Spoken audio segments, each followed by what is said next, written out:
नमस्कार दोस्तों। क्या आपके गांव या इलाके में कोई ऐसी ज़मीन है जो मंदिर के नाम पर रजिस्टर्ड है? अक्सर लोगों के मन में सवाल होता है कि क्या मंदिर की ज़मीन को खरीदा या बेचा जा सकता है? और अगर इसे बेचा नहीं जा सकता है, तो क्या इस ज़मीन पर किसी सरकारी योजना का लाभ लिया जा सकता है? तो आज की वीडियो में हम इसी बेहद महत्वपूर्ण विषय की पूरी जानकारी को आसान भाषा में समझेंगे। वीडियो को ज़रूर पूरा देखिए, क्योंकि ये जानकारी आपके लिए बहुत काम आने वाली है। सबसे पहले लोगों के मन में एक प्रश्न उठता है कि क्या मंदिर की ज़मीन को अपन बेच सकते हैं? जी नहीं, आप मंदिर की ज़मीन को नहीं बेच सकते। तो सबसे पहले अपन कानून की स्थिति जानेंगे कि कानून क्या कहता है। भारतीय कानून के तहत मंदिर की ज़मीन का असली मालिक स्वयं उस मंदिर के आराध्य देव है, और जो कानून है वो देवता को एक नाबालिग की तरह, मतलब माइनर की तरह मानती है। दूसरा टॉपिक उठता है मेन मुख्य बिंदु के तहत, पुजारी ट्रस्ट के इसमें अधिकार क्या होते हैं? तो मंदिर के पुजारी या महंत या प्रबंधक या ट्रस्टी, उनका अधिकार सिर्फ है कि वो सिर्फ जमीन की देखभाल कर सकते हैं। उस जमीन पे उनका कोई मालिकाना हक कभी नहीं होता है। तीसरा है कि खरीदी बिक्री पर रोक क्यों लगाई गई। कहने का मतलब यह है कि कोई भी पुजारी, आम आदमी मंदिर की जमीन को किसी तीसरे व्यक्ति को नहीं बेच सकता, नहीं उसको अपने नाम पे ट्रांसफर करवा सकता है। ऐसे किसी भी खरीद बिक्री के कानून को अवैध और इलीगल माना जाता है। अब बात करते हैं जो सबसे ज़रूरी बात है, कि भले इस ज़मीन को बेचा नहीं जा सकता है, लेकिन इस पर सरकार की कहीं बेहतरीन योजनाओं का लाभ ज़रूर उठाया जा सकता है। आइए जानते हैं कौन कौन सी और कैसी कैसी योजनाएं हैं। वीडियो में बने रहें। भारत सरकार द्वारा 4 मुख्य योजनाएं बताई गई है, जिसमें सबसे प्रथम पे आती है कृषि और बागवानी की योजना। दूसरे नंबर पे आती है पीएम कुसुम योजना। तीसरी योजना आती है जो गौशाला निर्माण एवं डेयरी विकास की होती है। और चौथी होती है धार्मिक पर्यटन और सामाजिक विकास की योजना। आइए आपको चारों योजनाओं को संपूर्ण डिटेल विगतवार में आपको बताने की कोशिश करता हूँ। सबसे पहली योजना है कृषि और बागवानी की योजना।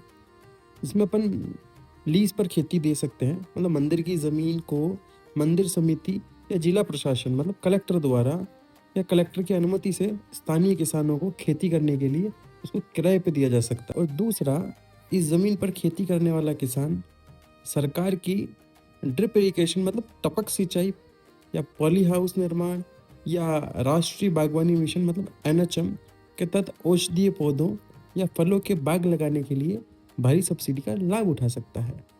अब दूसरी योजना की चर्चा करते हैं। दूसरी योजना है पीएम कुसुम योजना, मतलब पीएम कुसुम स्कीम।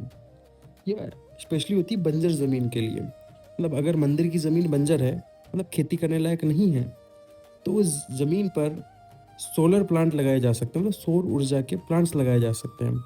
इसके तहत सोलर पंप लगाने के लिए 60% तक की सब्सिडी मिलती है, और इससे बनने वाली बिजली को बिजली विभाग को बेचकर मंदिर के लिए हर महीने एक निश्चित कमाई, मतलब रेगुलर इनकम शुरू की जा सकती है। अब बात करते हैं तीसरी योजना, अर्थात गौशाला निर्माण और डेयरी विकास।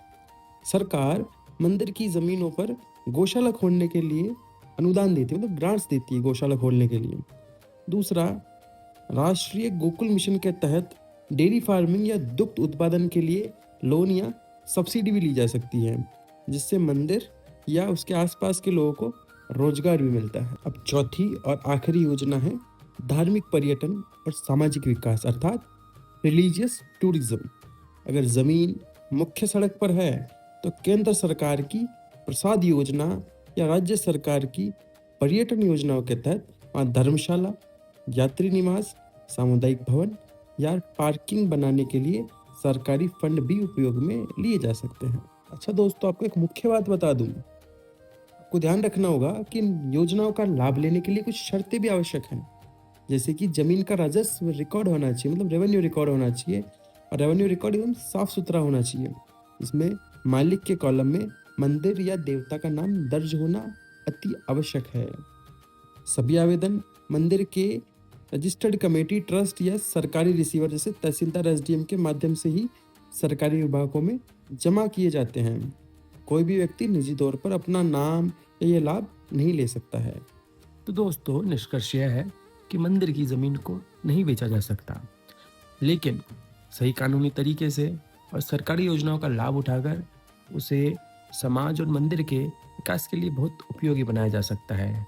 और अगर आपको ये जानकारी अच्छी लगी, तो इस वीडियो को लाइक करें, शेयर के अपने हर गाँव के हर ग्रुप में शेयर करें और हमारे चैनल द टेम्पल बैंकर को ज़रूर सब्सक्राइब करें। धन्यवाद।